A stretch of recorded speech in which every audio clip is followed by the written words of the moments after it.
Good morning, everybody. It's another episode of Intellectually Honest, unedited, uncut, and we're going to get right into it. Before we get right into it, though, I need y'all to hit the like and notification bell and go ahead and subscribe if you really like what I do. If you really, messing with these videos like that, it helps me know that y'all support, that y'all want me to keep going.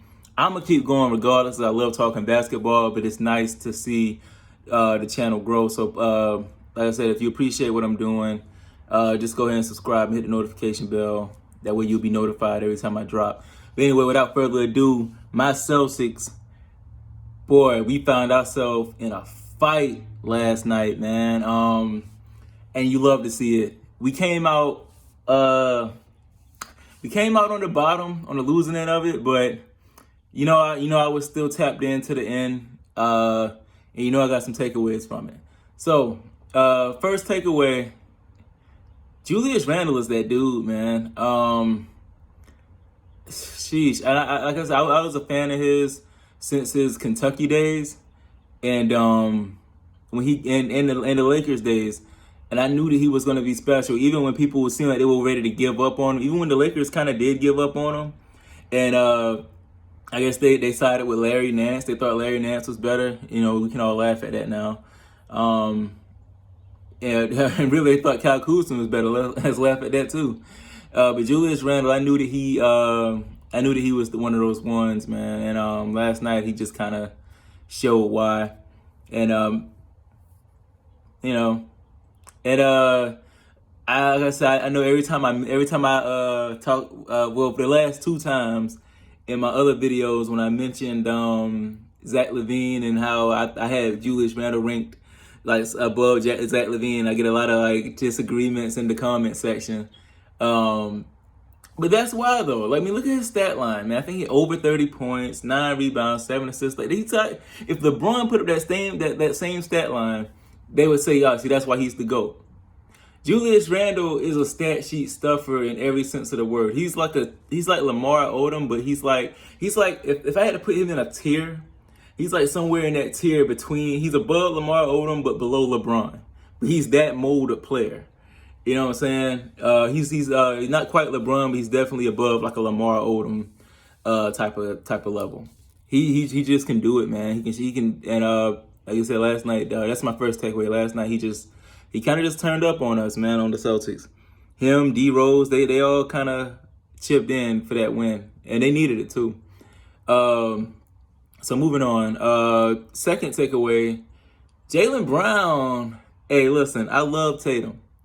I love the Jays. I love Jason Tatum and Jaylen Brown. I really don't like to compare them, but man, it's just Jaylen Brown just seems a lot like he doesn't. If you want to say, all right, he doesn't explode as often as Tatum does, but he doesn't go cold as often as Tatum does either. Though, like Jaylen Brown is like that. He's that consistent. He's gonna come out there. He's gonna do it. He's gonna be on at least in some capacity. He's not gonna completely disappear like Tatum did. So I guess my second takeaway is it's more of a question for the comments. Y'all might, what I'm saying, like Jason Tatum, like Jaylen Brown. Is Jaylen Brown better than Jason Tatum? All right, like you might don't laugh at that question just yet. Like that's a legitimate argument. Like if Tatum gives us anything last night, if he gives us anything, like anything whatsoever, we win that game. And he couldn't do it. Just as Jason Tatum, one of the best scorers of the next generation. He couldn't give us anything.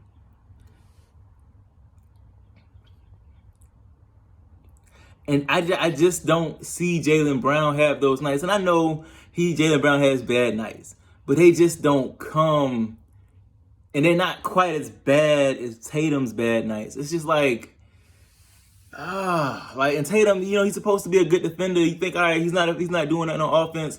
At least put him on Randle and slow Randle down, but he couldn't do that. It's just like, is Jaylen Brown better than Tatum? But Tatum is just the star. I think that's a valid question. Jaylen Brown went off. I think in the first half he had like over 20. I love Jaylen Brown, man. I knew when we drafted him back in like 2016, I was like, he's one of them ones. Outside of maybe I think looking at it now, he might be the best one in that draft. I'm trying to think who. I know Ingram and Simmons was the number was 1 and 2.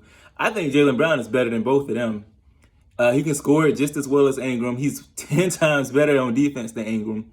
And we ain't even gonna talk about the Ben Simmons scoring. Jaylen Brown may be the best player on our team. That's like I said, that's a takeaway, but it's not really a takeaway, it's more of a question. Just let me know in the comments what y'all think about that. Yeah, that was a fight, man. That was a fight. I like what I see from the Celtics overall, though. I like what I saw coming out the gate. We lost, but we didn't get our ass kicked. Like, we fought. You know what I'm saying? We looked like a team. Even though Tatum was just kind of cold, we still looked like a team. And that kind of brings me into my third point. Shout out to Udoka for running smart as the starting point guard. I really thought when we got what's his name? Boy that fumbled the bag, Schroeder. I thought that they were gonna start him. Cause ever since we did Isaiah Thomas dirty, it's like we've been on a quest to replace him. We replaced him with Kyrie. Kyrie is he's a nutcase. He didn't really work like that. Shout out to Kyrie, he's talented, but we as a Celtics fan, we know what it was. It didn't work out. Tried to replace Kyrie with Kemba. It's like, all right, well that's the kinda, I like Kemba. Didn't really work. Kemba couldn't stay healthy. He just wasn't. It's like the offense just didn't mesh. It just didn't gel the way I thought it would. And now, moving forward, when we got Schroeder, I was like, it's like we keep getting these scoring guards, these scoring point guards, trying to replace Kyrie Irving and try to replace Isaiah Thomas. Like, we just need to let Marcus Smart. Marcus Smart is probably my second favorite player in the league behind Lonzo Ball. I grew with Marcus Smart. Marcus Smart grew on me. I did not like Marcus Smart. I wanted Randall. And Randall was still on. I remember that night. I was watching it with my girlfriend at the time. And we were on her aunt's couch. And I was like, yo, I really want Randall. I had just watched the March Madness tournament. I was like, I want Randall.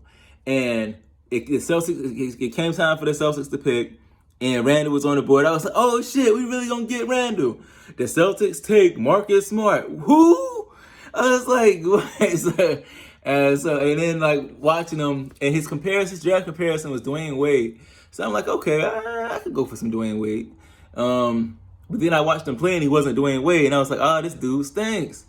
So yeah, Marcus Smart kind of grew on me. I think when I officially became a Marcus Smart fan, when he officially became one of my favorite players in the league, was when Kyrie Irving got hurt.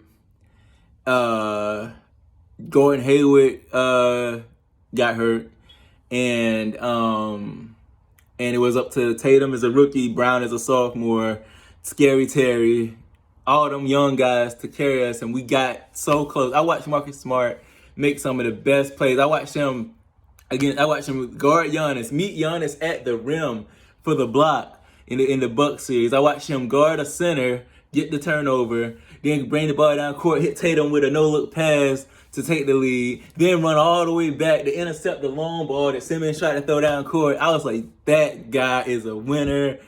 He ain't going nowhere. We need him. And ever since then, Smart has been he was my favorite player until Lonzo got drafted. Lonzo Ball's game is just it's beautiful to watch. So, but they're right there, 1 and 1A, I guess you could say. But Marcus Smart has great point guard instincts, and it seems like we've always been like looking like other directions when he's right there. He's like age-wise, he's still young enough to line up with Tatum and Brown. And like I said, that's my takeaway number 3. I was just glad to see the Celtics not just shoehorn Schroeder into that lead guard role and kind of let Marcus Smart do his thing. and you love to see it. So my fourth and last takeaway is that my hopes for the Celtics are higher than they were going into the season. I really didn't think we were going to be that nice. Because like I said, we were damn near a play-in team last year. But I've kind of changed on that a little bit now. I think that we could finish if we play like how we played last night. Because Tatum isn't going to be trash every night. Let's get that. Don't get it twisted like gravy without a biscuit. Tatum is not going to be trash every night. So assuming that Tatum is back, plays like his normal self, I think I can see the Celtics finishing a top 5 seed in the East, straight up. So even though we lost, it's still promising to me. So that's it. I'm not gonna make this a long video. This is Intellectually Honest, hitting y'all off with some more energy, getting this energy off, and like I said, hit that notification bell, like, comment, subscribe, and I'll catch y'all on the next one.